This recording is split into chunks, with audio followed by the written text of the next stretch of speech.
budget for They the have no remaining power. years. Speaking of conservative budgets, we're not going to get one. No. The PC were devastated in this election. There's no doubt about it. That's not an opinion. That's an absolute fact. Yeah. So the call for Tim's head came quickly and strong. Oh, wow. And he resigned that night, and July 2nd is the end of the Hudak reign. He was going to stay on a few more months until a leader was That's not going to work and out. now he's gone. So another couple weeks. So we'll start with you, Tara. Who is going to resurrect this party at a provincial level? What's going to happen? I'll speak from previous experience as a candidate in 2007, where when you lose an election, afterwards you do go into a room with the leader a couple of weeks later and figure out what went wrong. And yeah, daggers were thrown at John Tory, but he didn't get the message clear enough until ways later. With Tim, he had the opportunity last time and this time to make a difference, and somehow he did not resonate well with the public. Many people in that caucus didn't even know that he was going to come out with we're going to fire 1,000 people. I've got no idea why anybody would bring that forth as a policy statement. A million jobs I can get. Firing 100,000 people, you are upsetting a lot more than just those 100,000 people. You just sneak it in once you're elected, right? Yeah. You don't put it in that platform. Now, who is going to take over? I can't let you get away with that, because first of all, no one was going to be fired of those 100,000.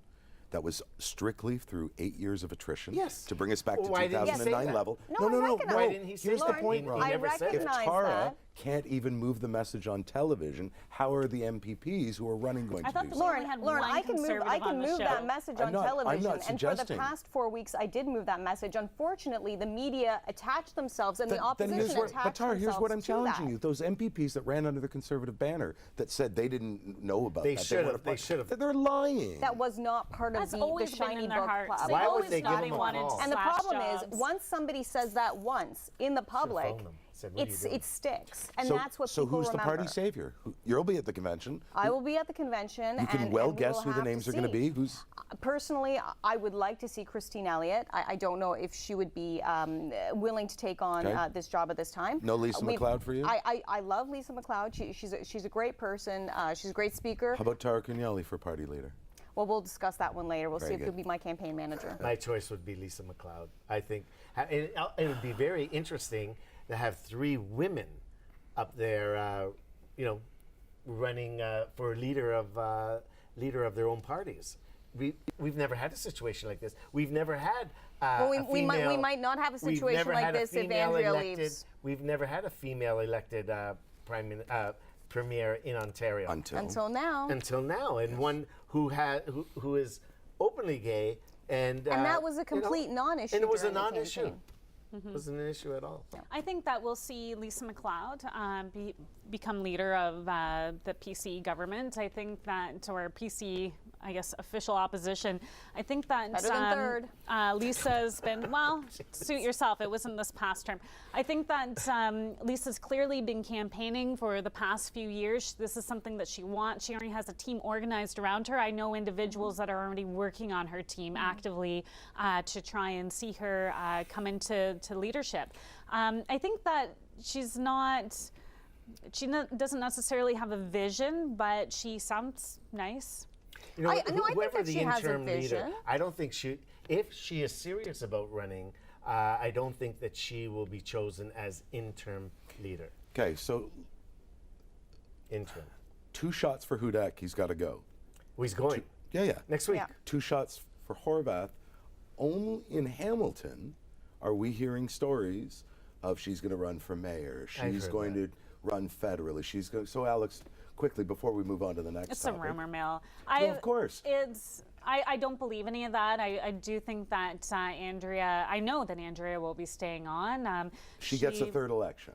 Yes, there will be no hue and cry amongst the rank and file. Well, has she even spoken to her caucus yet? As of yesterday, she hadn't spoken. Our convention will be in the fall, so that's when she'll look for her ratification But it's odd that she hasn't even gotten into a room with them. But this is the interesting difference, that the performance of her 2 elections is absolutely satisfactory to the rank and file of the NDP. Right? She's been increasing it. Great. Right? She's been 1%. increasing the vote. So I think that there is people clearly across the province that are New Democrat. They were upset. I think that that's where the message didn't get out, though. This was an austerity budget.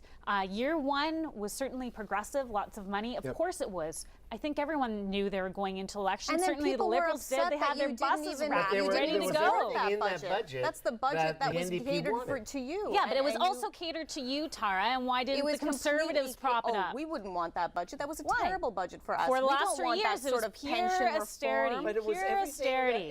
It was an No, NDP budget. but it wasn't. It Oh, wasn't. it was so. There was everything What in about the there last 3 that years, though, that Ron? the NDP Ron, had been asking for. Clearly, you haven't read the budget, because if you had, you'd know that for the last was 3 everything you years, asked for. the last 3 years is all austerity, and the NDP never asked for austerity. You we asked never for a asked for you that. don't. You just plan. wanna You asked spend, for spend, this, and you spend. asked. All right, all You right. have, So you let's- have let's- $17 billion in cuts to social services. That's Ron, let's- frontline workers. let's We keep the never asked conversation for that, moving. Ron. Are we in the federal, which is a year and change away, going to see the same level of conservative stalwart seats get gunned down the way